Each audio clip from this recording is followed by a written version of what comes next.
Welcome to my podcasts. I'm Andrew Nuss, and these are my writings and stories. This is the Ansville Gatehouse. Prologue.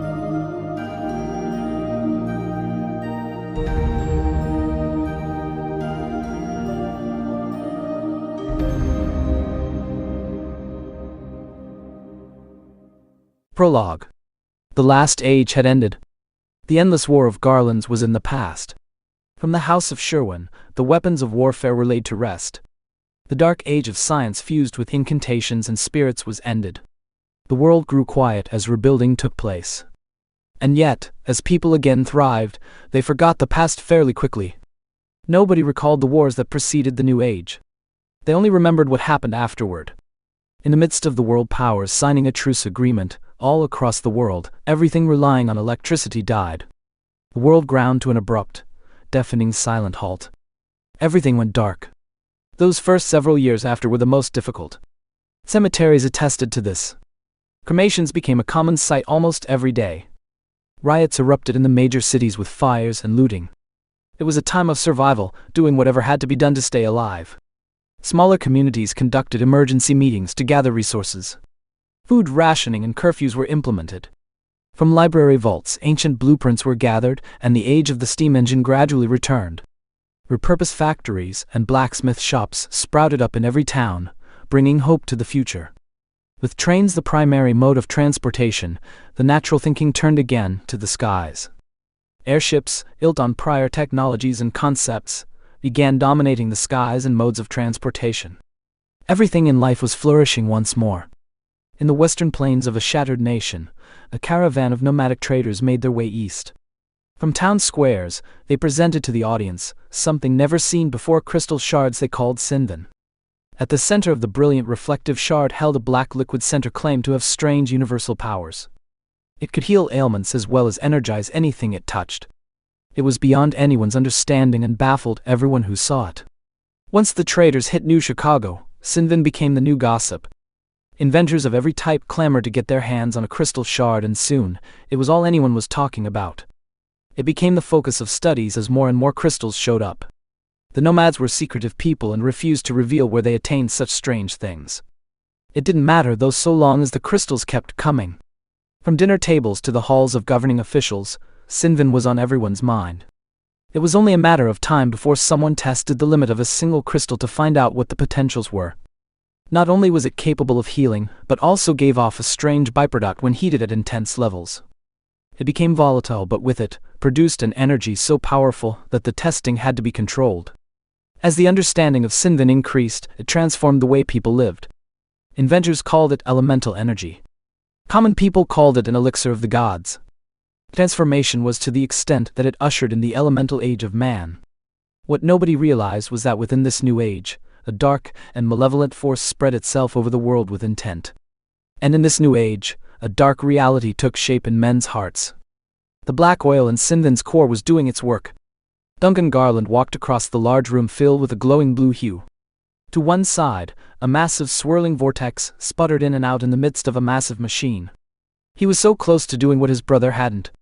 James Failivrin had his reputation as a monster, an emperor of madness who was banished by magic to never again step foot on the fey world of Gontha. His feats and dark incantations were some moments in history Duncan remembered fondly. His hand was in many of these events, and he took pride in it all. That didn't mean remembering such things were good when things were in motion for other events. He smiled at the ease of manipulating a handful of powerful lords, mages, pentarch wizards, the highest order of the White Council. His plans were always bigger than just the next few years. His legacy would be different than his brother's. He manipulated the histories of major worlds. He was a god among men, controlling the destinies of races. The Garland family name was to be feared and bowed to. With a sliver of a smile, Duncan turned his attention to the floor in front of him. Row after row of soldiers lay dead on the floor, their blood slowly pooling around their severed, burned necks where heads used to be. He was a merciful lord, but it had been 2 years now, 2 years of his daughter running from her destiny she was born to. He had crafted her, molded her in his own image, creating in her what was needed to bridge the gap his brother was never able to. His brother was a fool. Inciting the White Council to destroy Dragonblood, James forgot the most important thing. Whoever held Ansville's Gate controlled the Fey worlds. They would hold the keys to every world within the realm of Ixtal where the Feeborn lived. Now all he needed was his daughter back. Her body and that of one of Dragonblood. With the mixing of blood, he could form a weapon through the infusing of ancient Fey blood. The potent mixture, complete with the magic of Sinvin, he would be unstoppable. He knew the dark recesses Ansville's Gate opened to. The creatures at the far edge of Ixtal were a nightmare breed. And his daughter, when all was done and said, would command the night. Duncan gripped the sword sheathed at his side and marched to the last remaining soldier held in shackles. He glared profusely at the man. Perhaps you can answer this question. He glanced to the side, where the soldier's comrades lay decapitated. Pray you do. He closed his eyes briefly and through his hand, energy flowed into the sword blade, making it glow red. Leveling it at the man's throat, he said, Where is mine, Otter? The soldier gulped softly. Sir, He closed his eyes briefly. I may know. Her movements are hard to follow as she was trained under yourself. But I believe spies have found her at last. Duncan rose an eyebrow. Oh. He didn't let the sword lower, just stared. We believe she is in Tarkin. An informant says they saw her in Windsail City. Duncan glared hard for a second before swinging the blade hard. A low clang and the chains binding the man fell to the ground. Take your men to Tarkin and find Alicia. Kill her if you have to. I don't need her alive for the spells to work. The man nodded hurriedly and half ran out of the blood-soaked room. Duncan turned his gaze at the swirling vortex again, eyes searching. Soon, I will be what my brother only dreamed. In the old city of Muskegon, Michigan, a man dreamed what he had hundreds of times before. It never altered. The world below was awash in white peaks of tall mountains. From a bird's-eye view, an enormous kingdom spread out below. Its stone structures and towering bridges spanned the length of the mountain. It was an achievement only dreamed of. Dean shifted to the land below. Both humans and creatures of legends ran screaming as fire engulfed forests and cottages. The hundreds of roads within the realm filled with white-clad soldiers marching towards the mountain's stronghold. A red stripe ran down the length of the soldiers' white robes, and each held staffs glowing with a red magical energy surging outward. All about lay the dead inhabitants of the land, their blood covering the marching white overcoats. There were no innocents to save. High in the clouds, towers stood above the rest of the mountain palace, with a blue current of energy spreading from one tower to the next. In a blinding light, it streaked down towards the mages below. As one, a chorus of voices shouted and an invisible shield spread around the perimeter of the mage warriors. They began chanting and soon, a ball of white fire appeared in their palms. With a unanimous shout, they let loose the energy. White fire swept towards the mountain towers with blinding speed. The towers exploded with a resounding boom. Rock fragments flew as large boulders rolled down the mountainside, smoldering in smoke. Reaching the mountain hall's iron gates, the first line of mages drew on their power. Chanting in their strange tongue, an intense fire shot out from their staffs, quickly turning the iron red. One after another, the bars began to melt away. From high above, tiny flashes of blue light appeared with people running into mountain passes. There, they would vanish out of sight. The scene, like every other time, witched to a strange hall with enormous marble pillars. The floor held a bluish marble tile with stone walls draped in purple curtains. In each corner of the hall, giant hearths burned a bright fire. At intervals, the draping curtains parted, revealing murals of unknown people and events. In one vivid portrait, a group of men, women and children huddled in the crevices of rocks at the base of a mountain. Above, an enormous dragon stood with outspread wings. In the center of the large hall, a shallow pool lay with the hearth's firelight glimmering off the water's edge. A red-carpeted dais rose in the center. Above the dais floated a brilliant sword with an internal burning flame. It lit the edges of the blade, illuminating ancient writings down the center. Gold covered the hilt, with the pommel made of a globe, encasing what seemed like a living world. From one side of the hall, a set of double doors burst open. A crowd of men, each dressed in council robes, rushed in with terrified looks. There! One called Denon, shouted and pushed his way in front of the rest. Someone must take it. The White Council betrayed us. Even as Denon said the words, the other men with him halted in sudden fear. But we can't. A man next to him stammered. His eyes grew wide with fear. You know the laws, Denon. Any who grab the sword that's not of the blood will burn from the touch. Superstition. Denon snarled.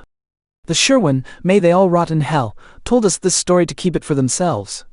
He turned about and faced his fellow councilmen. Will nobody take it? Are you all cowards? He spun to face the glowing burning sword. Then I will. He straightened and marched towards the pool. The chamber went silent as each man looked on.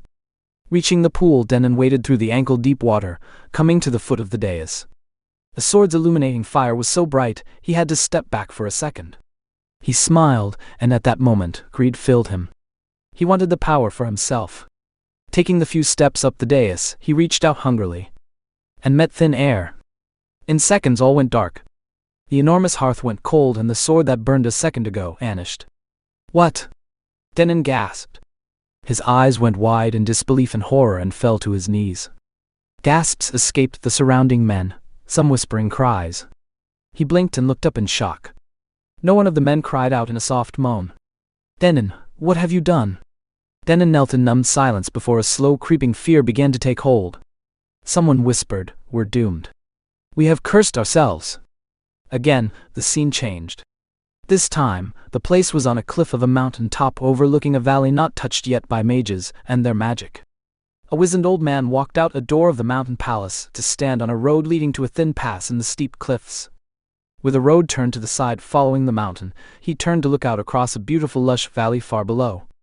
To one side in a far distant corner of the valley stood an enormous waterfall. Before it, a forest of color with the center being a crystal-clear pool.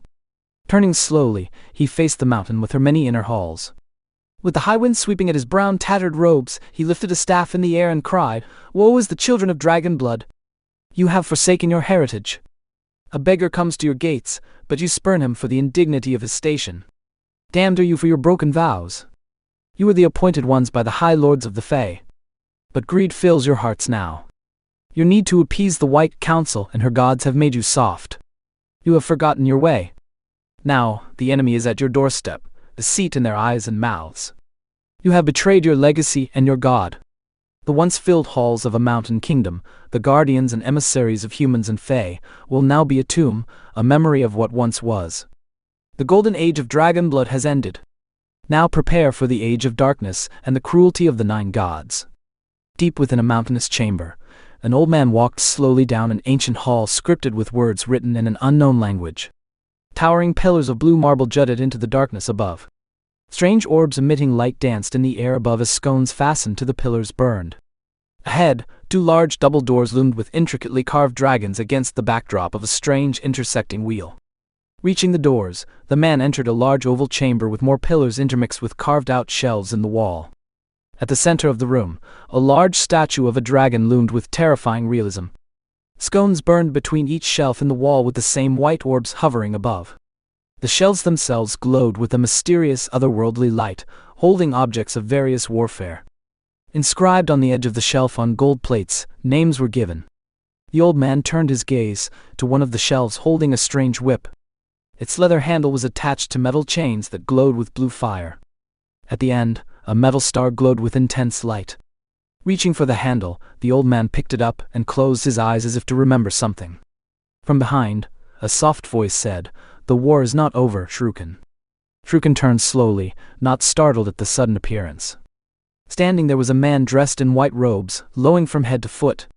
His face was clean-shaven with an angular jaw, with eyes of brilliant blue. In one of his hands, he held a sword. Shrukin's eyes widened slightly at the sight of the other man. Bowing slightly, he whispered, "What does the Lord require of me?" The man in white robes extended a hand, pointing to the whip Shrukin held. "The line of Sherwin's house has diminished. Their deeds have caused an empire to fall. But there is still those who can carry on, whose task it will be to confront the dark creations made in the last age." The man's eyes fixed on Shrukin then. "Await for him to come. His bloodline is tied to your kin. Once remembered, he will take up the call others have failed." Scrunching his eyebrows in trouble, Shrukin asked, "Will this hidden war ever be over? There are so many uncertain things." The man in white gave a slight smile. "The prophecy will be fulfilled in time. And when it's time, the end will come." He stared at the whip in Shrukin's hand. "We are near its beginning and a time for remembering. You have a legacy that will not die, that those I am sworn to will see to its survival. The house of Sherwin will not die out. Others will take up the call and defend against the evil that will spread." So saying, the man in white turned and vanished from sight. Fruken gazed at the whip in his hand, feeling the weight of years and attachment the whip held to his old age. So many years, so many lords who had taken up the weapons to defend. But everything was teetering, as the major lords of Dragonblood had betrayed their legacy. The enemy knew this would happen and was preparing even now. Time was not in his favor. He had to act, to bring this unknown variable to him. The man awoke from his nightly dream with a sigh. He wished for the 1,000th time he could remember other ones or none at all. Why did his mind constantly play the same thing over and over? Getting up, he made his way out of the bedroom to the bathroom. From the groaning of old pipes, water trickled into the bathroom sink. It was a wonder there was anything flowing these days in the lower parts of the city. Splashing his face, he freshened himself as best he could. This done, he packed a few things for lunch before opening the front door. The smell of old oil and the clanging of distant gears came from high above. The sun never showed her face here. The sky city above with her blinking lights and occasional drip of oil was all that came from above. The world was awash in gears and steam, all for the greatness of a crystal and its enchanting power.